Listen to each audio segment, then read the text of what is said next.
하나님 말씀 함께 보도록 하겠습니다. 오늘 우리에게 주시는 하나님의 말씀은 여호수아 15장 말씀입니다. 여호수아 15장 1절부터 12절까지 말씀입니다. 여호수아 15장 1절부터 12절까지 말씀. 제가 하나님의 말씀을 봉독하겠습니다. 하나님의 말씀을 들으시기 바랍니다. 또 유다 자손의 지파가 그들의 가족대로 제비 뽑은 땅의 남쪽으로는 에돔 경계에 이르고 또 남쪽 끝은 신광야까지라. 또 그들의 남쪽 경계는 여매의 끝 곧 남향한 해만에서부터 아그라빔 비탈 남쪽으로 지나 신에 이르고 가데스 바네아 남쪽으로 올라가서 헤스론을 지나며 아달로 올라가서 돌이켜 갈가에 이르고 거기서 아스몬에 이르러 애굽 시내로 나아가 바다에 이르러 경계의 끝이 되나니 이것이 너희 남쪽 경계가 되리라. 그 동쪽 경계는 염해이니 요단 끝까지요. 그 북쪽 경계는 요단 끝에 있는 해만에서부터 벳 호글라로 올라가서 벳 아라바 북쪽을 지나 루벤 자손 보한의 돌에 이르고 또 아골 골짜기에서부터 드비를 지나 북쪽으로 올라가서 그 강 남쪽에 있는 아둠민 비탈 맞은편 길갈을 향하고 나아가 엔 세메스 물들을 지나 엔 로겔에 이르며 또 흰놈의 아들의 골짜기로 올라가서 여부스 곧 예루살렘 남쪽 어깨에 이르며 또 흰놈의 골짜기 앞 서쪽에 있는 산 꼭대기로 올라가나니 이곳은 르바임 골짜기 북쪽 끝이며 또 이 산 꼭대기에서부터 넵도와 샘물까지 이르러 에브론 산 성읍들로 나아가고 또 바알라 곧 기럇 여아림으로 접어들며 또 바알라에서부터 서쪽으로 돌이켜 세일산에 이르러 여아림 산 곧 그 살론 곁 북쪽에 이르고 또 벳세메스로 내려가서 딥나를 지나고 또 에그론 비탈 북쪽으로 나아가 시크론으로 접어들어 바알라 산을 지나고 얌느엘에 이르나니 그 끝은 바다며 서쪽 경계는 대해와 그 해안이니 유다 자손이 그들의 가족대로 받은 사방 경계가 이러하니라. 아멘. 나의 경계선은 어디입니까? 라고 하는 제목으로 오늘 함께 하나님의 말씀을 함께 생각해 보려고 합니다. 여호수아서는요, 가나안 땅을 정복하고 분배하는 큰 두 축으로 기록되어 있습니다. 그런데 이들이 얼마나 잘 싸웠는지에 대한 전쟁, 전략, 외교에 관한 교훈을 담은 책이 아니에요. 이들이 얼마나 합리적으로 분배하고 나라를 잘 세워나갔는지에 대한 정치, 사회, 복지에 관한 교훈을 주는 책도 아닙니다. 더욱이 여호수아와 갈렙이 얼마나 훌륭하고 대단한 사람인지를 말해주는 위인전도 아니에요. 여호수아서는 하나님이 그분의 절대적 주권으로 이스라엘을 애굽에서부터 불러내어 그들을 약속의 땅으로 인도하시고 베푸시는 그 기적들과 승리들을 통하여 이 역사의 모든 사건들을 주관하시는 분이 도대체 누구이신지를 가르쳐 주시는 책이 바로 이 여호수아서라는 거예요. 참되고 유일하신 살아계신 하나님이 이 모든 역사를 온전히 주관하신다. 이게 바로 여호수아의 주제입니다. 그래서 여호수아서에서 하나님께 쓰임받았던 믿음의 사람들은 자신의 어떤 용맹함이나 자신의 판단 그것에 결정권을 주지 않고 오직 하나님께서 나에게 주신 말씀이 무엇이냐, 하나님이 나에게 뭐라고 말씀하셨느냐, 그 하나님의 언약의 말씀을 오직 붙들고 그 말씀대로 순종하는 모습으로 나아갔습니다. 지난주에 우리 들었던 말씀도 여러분 기억하시는 것과 같이 오직 모세에게 명령하신 대로 오직 모세에게 명령하신 대로 하나님의 율법의 말씀과 언약의 말씀에 철저히 순종하는 방식으로 정복도 했고 분배도 했다 하는 것을 우리는 알 수 있습니다. 처음 여호수아에게 당부하신 대로 여호수아 1장 8절에 이 율법책을 내 입에서 떠나지 말게 하며 주야로 그것을 묵상하여 그 가운데 기록한 대로 다 지켜 행하라. 그리하면 내 길이 평탄하게 될 것이라 내가 형통하리라. 오직 하나님의 율법의 말씀을 계속해서 곱씹고 기억하여서 그 가운데 순종하면 하나님께서 이 땅 가운데 너희를 형통하게 하실 것이라고 하는 그 말씀 여호수아가 오직 붙들고 나아갔던 내용이 여호수아서 아닙니까? 하나님께서 주신 땅, 그 땅을 분배하는데 여러분 제비뽑기라고 하는 것으로 분배를 합니다. 여러분 제비뽑기 해보신 적 있으세요? 제비 뽑아보신 적 있으시죠? 우리는 보통 제비 언제 뽑아요? 뭐 이렇게 벌칙 게임 같은 거 할 때, 아니면 뭐 커피 오늘 누가 살래? 그럴 때 제비 뽑기를 하는 경우가 많습니다. 여러분 제비를 어떻게 뽑았는지 성경은 정확하게 말씀하고 있지는 않지만 우리는 이 제비 뽑기라고 하는 것을 하면 여러분 우리는 어떤 생각을 하게 돼요? 어떤 사람들은요 미신적이지 않나 이런 생각을 하시는 분들이 있어요. 미신적인 생각을 하는 사람들 꽤 많습니다. 운이 좋아야 할 텐데 하면서 제비뽑기를 뽑는 거죠. 또 어떤 사람 뭐라고 말해요? 아 나는 이런 거 절대 안 걸리더라. 나는 한 번도 이거 걸려본 적이 없어 라고 하며 이 제비뽑기라고 하는 것을 운수에 관한 것으로 먼저 생각을 합니다. 또 소위 합리적이거나 과학적인 사고를 한다는 사람들은요 제비뽑기를 매우 비합리적인 방법이라고 생각합니다. 잘 뽑힐 수도 있지만 잘 뽑힐 확률이 매우 낮고 잘못 뽑히면 임의로 직접 나눈 것보다 훨씬 더 비효율적인 결과물이 도출될 수 있기 때문에 사실 무엇인가를 중요한 결정을 한다고 할 때 제비뽑기를 하는 것은 별로 사실은 합리적이거나 과학적이지 않은 방법이라고 생각을 하지요. 그래서 게임이나 할 때 이 제비뽑기를 할지는 몰라도 뭔가 중요한 정책을 정할 때는 제비뽑기라는 방식은 잘 사용하지 않습니다.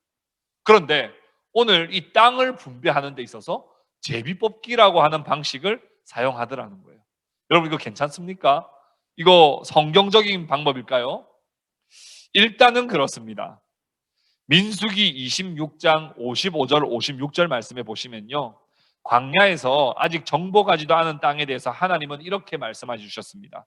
오직 그 땅을 제비 뽑아 나누어 그들의 조상 지파의 이름을 따라 얻게 할지니라. 그 다소를 막론하고 그들의 기업을 제비 뽑아 나눌지니라. 하나님께서 명령하셨단 말입니다. 하나님은 왜 이런 방식을 사용하라고 하셨습니까? 여러분 제비뽑기로 진짜 땅을 잘 분배할 수 있을까요? 여러분 공평하다. 내가 이 땅을 먼저 차지하고 싶은데, 내가 저 땅을 먼저 차지하고 싶은데 라고 하는 사람들 한쪽으로 몰릴 수도 있고 어떤 땅은 기피할 수도 있기 때문에 제비뽑기라고 하는 방식은 어떤 면에서는 공평할 수 있어요. 그러나 공평하다는 것 빼고는 제비뽑기를 하는 것은 사실은 별로 효율적인 방법이 아니거든요. 너무 미신적이거나 혹은 비합리적이거나 비과학적인 방법이에요. 그런데 하나님은 왜 제비뽑기라고 하는 방식을 통해서 땅을 분배하라고 말씀하셨을까요? 그것은 이 제비뽑기가 철저히 하나님께서 결정하신다라고 하는 신앙적 요소가 여기에 담겨 있기 때문에 그렇습니다. 하나님은 이 세상뿐 아니라 사람을 지으셨고 하나님이 이 모든 것을 창조하셨기에 하나님께서 우리에게 가장 좋은 것, 가장 적절한 것을 다 알고 주실 것이다 라고 하는 그 믿음이 없으면 사실 제비를 뽑을 수가 없습니다. 그래서 제비뽑기는 철저히 하나님께 대한 신뢰예요. 유다가 먼저 제비를 뽑아서 이제 분배를 받거든요. 여러분 지도를 함께 한번 살펴보시면 지도에 보시면 여러분 유다를 한번 찾아보십시오. 유다. 여러분 유다를 보시면 여기 유다가 어디 북쪽에 있습니까? 남쪽에 있습니까? 가나안 전체 치면 남쪽에 위치해 있죠. 이 유다의 남동쪽으로는요 에돔을 경계선으로 접하고 있습니다. 그리고 북쪽 경계선은요 예루살렘, 그리고 동쪽 경계선은 염해와 요단강을 동쪽 경계선으로 두고 있고요. 서쪽 경계선은요 블레셋 지방을 경계선으로 두고 그 땅을 제비 뽑아서 분배를 받게 된 겁니다. 이제 그림은 됐습니다. 2절에서 11절까지 말씀에 이렇게 상세하게 유다가 어떤 땅을 분배받았는지에 대해서 아주 제가 여러분 봉독하는데 좀 아주 자연스럽게 읽지는 못했죠. 왜냐하니까 저에게 익숙한 땅도 아니고 참 말도 어려워요. 그 정도로 하나님은 아주 섬세하게 그 유다 땅을 분배해 주셨단 말입니다. 여러분 2절부터 11절까지 말씀해 보시면요 9가지 동사를요 39번에 걸쳐서 계속해서 사용합니다. 수많은 전치사들이 여기에 많이 들어가는데요. 뭐 to, 영어로 치면 to, from, alongside 이런 표현들이 계속해서 반복돼요. 한국말로는 뭐 이르고, 올라가서, 지나며, 돌이켜, 또 올라가서, 이르고, 어디를 지나, 돌아가서. 마치 여러분 내비게이션으로 인도해 주는 것 같죠? 뭐 이렇게 10m 위에 좌회전입니다. 뭐 지금 앞에 가면 뭐 과속 방지턱이 있습니다. 과속 방지턱을 지나서 오른쪽으로 쭉 직진하십시오. 뭐 이런 식으로 뭐 이렇게 상세하게 안내해 주고 있단 말입니다. 매우 그 땅을 답사하듯이 생생하게 묘사하고 있어요. 여러분 경계선이라고 하는 이 깨불, 히브리어로 이 깨불이라고 하는 이 단어가 이 본문에만 21번 등장합니다. 그러니까 유다 땅을 어설프게 그냥 주신 것이 아니고 적당하게 한 여쯤에서 살아라 이렇게 말씀하신 게 아니라 매우 정교하게, 매우 섬세하게 그 경계선을 그어 주셨다는 거예요. 이 땅을 배정받은 것이 우연이 아니라 철저히 하나님의 계획 속에서 분배된 것이라고 하는 것을 오늘 본문은 말씀해주고 있는 것입니다. 얼마나 정교한지 한번 볼까요? 서쪽에는요 어디가 자리 잡고 있다 그랬어요? 블레셋이 자리 잡고 있다 그랬습니다. 가나안에서 가장 강력한 적, 가장 까다로운 적이 있다고 한다면 단연 블레셋일 것입니다. 이 블레셋과의 전쟁은요 계속해서 역사서에 기록이 되는데요 하나님은 블레셋의 바로 동쪽 경계선에 유다를 두시는 겁니다. 그건요 제비를 뽑아서 어쩌다가 그쪽으로 걸린 것이 아니라 하나님의 철저한 설계와 계획 속에서 이루어졌다는 겁니다. 블레셋의 장군 골리앗 여러분 기억하시죠? 이 골리앗이요 소리 지르면서 막 윽박 지르죠. 아무도 그를 상대하지 못했지만 유다 지파의 다윗이 나와서 맞서 싸웠지 않습니까? 어디서 할례받지 못한 자가 살아계신 하나님의 군대를 모욕하느냐며 블레셋에 맞서 싸웠던 소년 다윗은 그의 출신이 유다 출신이었다는 거예요. 그러니까 유다 사람들은요 기본적으로 블레셋과 맞서 싸워야 된다라고 하는 태생적 지리적 사명감을 가지고 있는 지파가 유다 지파라는 거예요. 그래서 블레셋이 계속해서 공격해 올 때 유다가 항상 최전방에서 맞서 싸웠다는 겁니다. 가장 강력한 블레셋을 최전방으로 맞설 지파를 유다 지파로 하나님은 정해 주신 거예요. 어쩌다 보니 운이 없어서, 어쩌다 보니 운이 좋아서 그곳에 분배받은 것이 아니라 하나님은 제비뽑기라고 하는 방식을 통하셨지만 하나님의 철저한 계획 속에서 블레셋 바로 옆에 유다 지파를 두셨다는 겁니다. 이건 우연이 아니에요. 이스라엘 중에 가장 크고 가장 막강한 지파, 그 지파가 바로 유다 지파거든요. 하나님은 그쪽에 배치를 시켜 주신 것입니다. 그리고 이 유다 지파에서 주신, 유다 지파에게 주신 이 땅, 사실 다 정복한 땅은 아닙니다. 정복해야 할 부분도 있거든요. 그 땅에 이스라엘 전체의 중심부가 될 예루살렘이 이 유다 지파의 경계 안에 있습니다. 이거 참 중요한 특징이에요.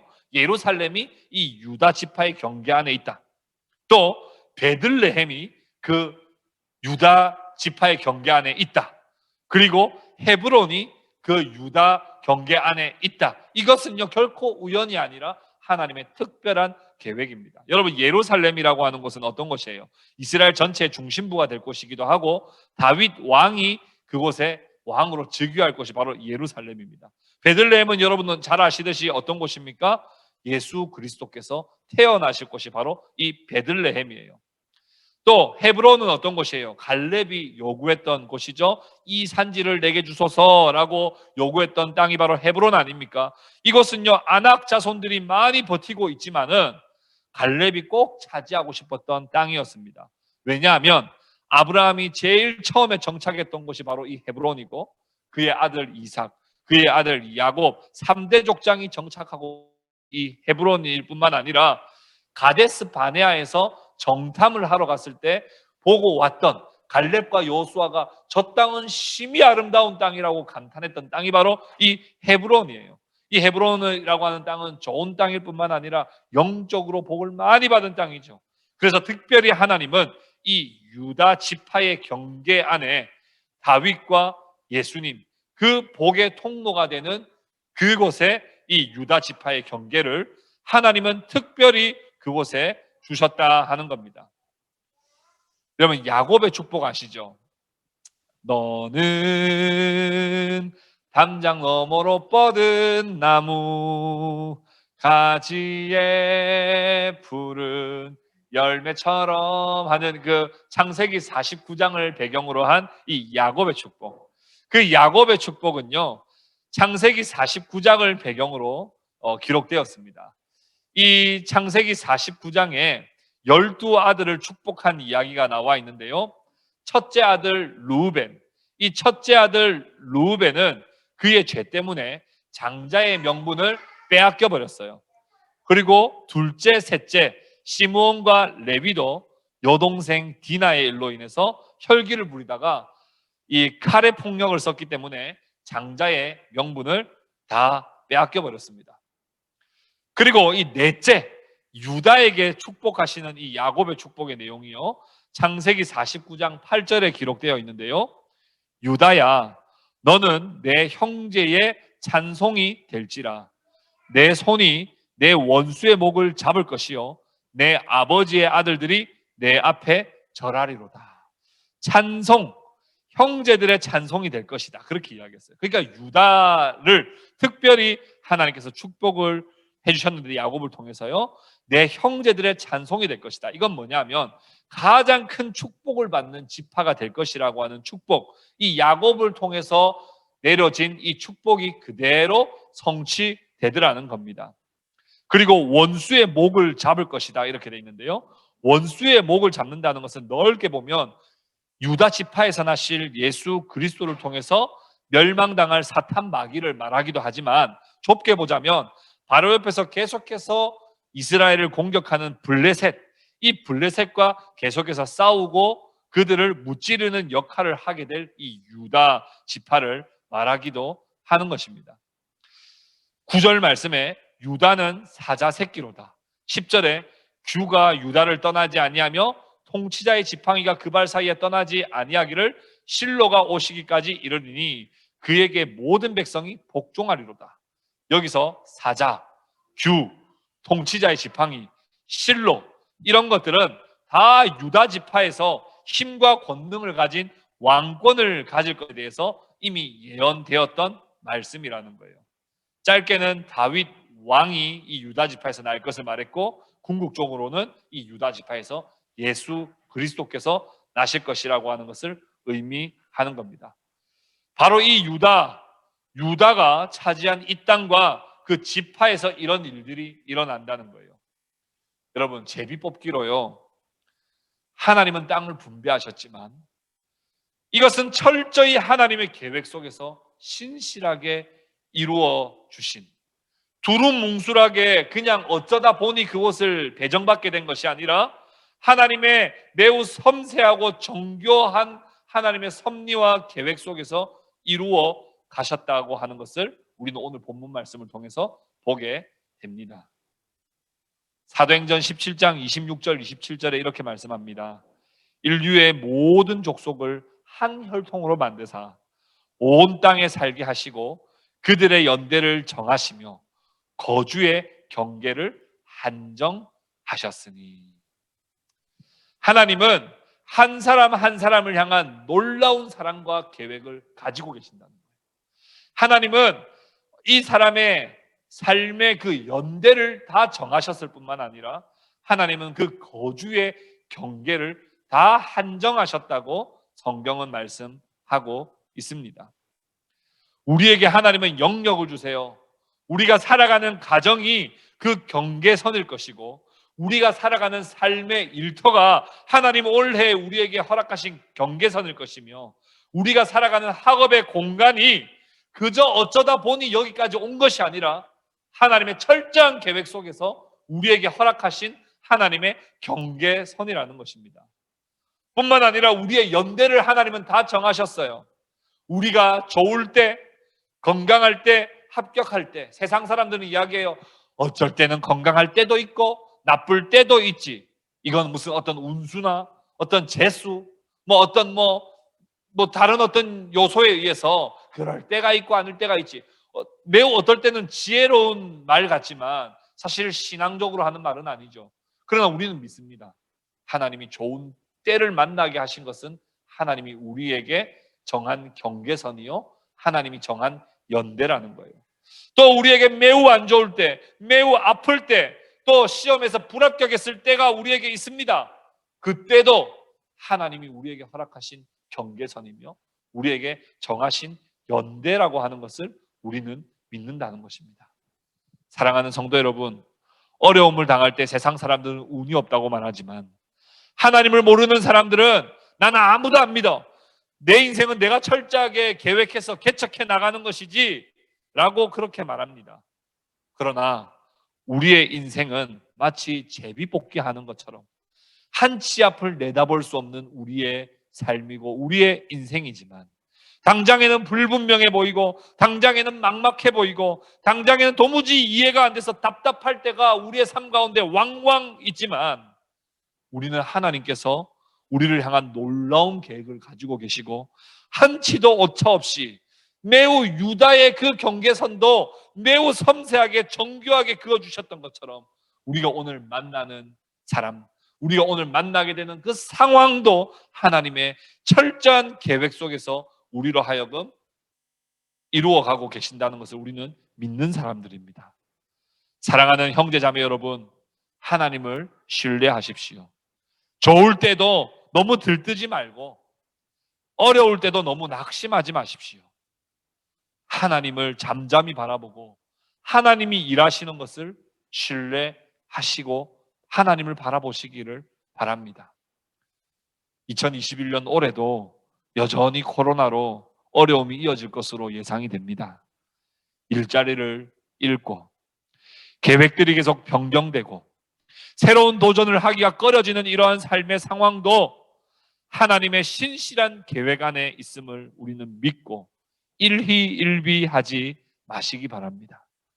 제비뽑기 같은 한 치 앞도 내다볼 수 없는 우리 인생이지만 마치 철저한 계획 속에서 한 치의 오차도 없이 지금도 우리의 삶이 이루어지고 있음을 우리는 믿고 하나님의 그 따뜻한 계획을 우리는 신뢰해야 하는 것입니다. 유다 땅이 아무리 좋은 땅이라도 그 지역은 대부분은 사막이었어요. 유다 땅이 아무리 좋은 땅이었다 하더라도 여전히 예루살렘과 헤브론과 같은 땅들은 정복해야 될 땅이었습니다.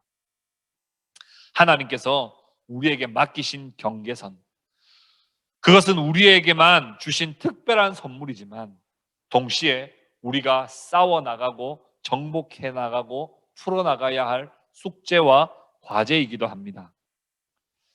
올해 우리는 위례 신도시의 자그마한 땅의 경계를 허락받았습니다.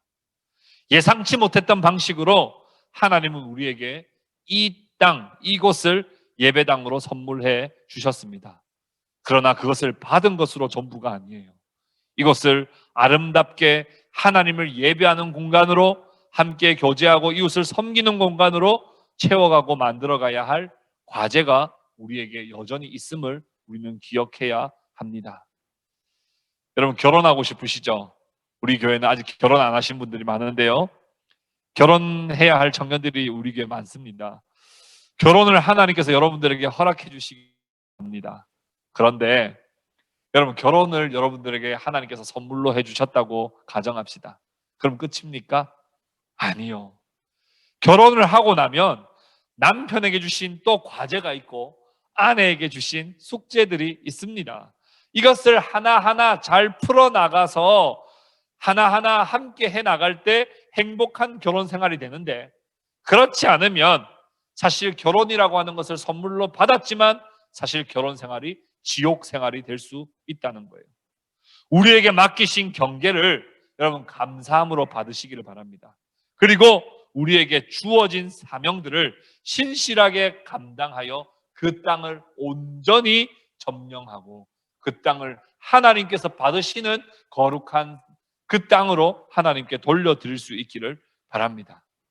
너무 감사하게도 우리 문로이 진짜 효자예요. 한 5시간 정도 진통했지만 그래도 빨리 나왔습니다. 얼마나 축복된 일입니까? 우리 문세영 성도가 이렇게 이야기를 하더라고요. 목사님, 이제 시작입니다. 옳은 말이에요. 이제 시작이에요. 아이를 선물로 받은 것이 전부가 아니에요. 아이를 출산했다, 그게 선물이지만 그 선물로 그게 끝이 아니에요. 그 땅을 이제는 성실하게 믿음으로 정복해 나가야 돼요. 그래서 선물은 사명입니다. 여러분들에게 하나님께서 주신 선물들이 있습니다. 여러분들에게 주신 가정이 있고요, 여러분들에게 주신 일터가 있고요, 여러분들이 아직까지 일터가 없다 하더라도 일터를 들어가기 위하여 준비하는 과정들, 그 모든 것들도 하나님 올해 여러분들에게 주신 선물입니다. 그러나 그 선물로 받은 것이 전부가 아니라 그것을 성실하게 인내함으로 감당할 때 그곳은 아름다운 땅이 될 것이요, 그 땅은 축복의 땅이 되는 것입니다. 사랑하는 성도 여러분, 올 한 해 여러분들에게 허락하신 것들을 한번 생각해 보시기를 바랍니다. 어떤 면에서는 작년보다 더 좋은 것도 있고요, 작년보다 더 안 좋은 상황도 있을 수 있어요. 작년에는 친구들이 많았는데 올해는 친구들이 별로 없을 수도 있고요, 작년에 일거리들이 많았는데 올해는 일거리들이 없을 수도 있어요. 그러나 올해 하나님은 철저한 계획과 하나님의 섭리 속에서 여러분들의 살아갈 경계를 그어 주십니다. 그 경계 안에서 여러분들 하나하나 정복해 나가시기를 바랍니다. 2021년 여러분들에게 맡기신 경계를 다시 한번 생각해 보십시오. 결코 우연이 아닙니다. 결코 잘못된 선택도 아닙니다. 하나님께서 오래전부터 저와 여러분들을 향한 놀라운 계획 속에서 허락하신 것들입니다. 여러분 주변에 있는 사람들을 생각해 보세요. 여러분들이 지금 있는 위치를 생각해 보세요. 여러분들이 누리고 있는 것들을 생각해 보세요. 하나님께서 딱 좋은 타이밍에 가장 좋은 것으로 우리에게 허락해 주신 것입니다. 불평하거나 원망하지 말고 하나님의 뜻이 무엇인지를 찾으십시오. 그리고 그곳에서 여전히 정복해야 할 것들을 하나하나 정복해 나가시기를 바랍니다. 선물은 곧 사명입니다. 직분도 곧 사명입니다. 여러분들에게 주어진 역할도 곧 사명입니다. 주신 것들에 분명한 하나님의 뜻이 있음을 믿고 하나님의 나라와 그 의를 위하여 순종함으로 올 한 해를 살아가시는 저와 여러분들 다 되실 수 있기를 우리 주님의 이름으로 진심으로 여러분들을 축복합니다. 기도하겠습니다. 우리 함께 오늘 우리 주신 말씀을 기억하며 함께 기도합시다. 올 한 해 여러분들에게 허락하신 경계선은 어디입니까? 여러분들에게 허락하신 삶의 터전은 어디입니까? 그것이 재수가 없어서, 재수가 좋아서가 아닙니다. 하나님은 가장 좋은 때에 가장 좋은 것을 여러분들에게 주신 것입니다. 그것을 기억하고 올 한 해 하나님 나에게 주신 그 경계선에서 열심히 하나님을 예배하고 하나님 맡겨주신 사명을 충실하게 감당하는 나 자신이 되게 해달라고, 우리 공동체가 되게 해달라고 우리 함께 그런 기도 제목 가지고 우리 한번 합심해서 기도하도록 하겠습니다. 기도합니다.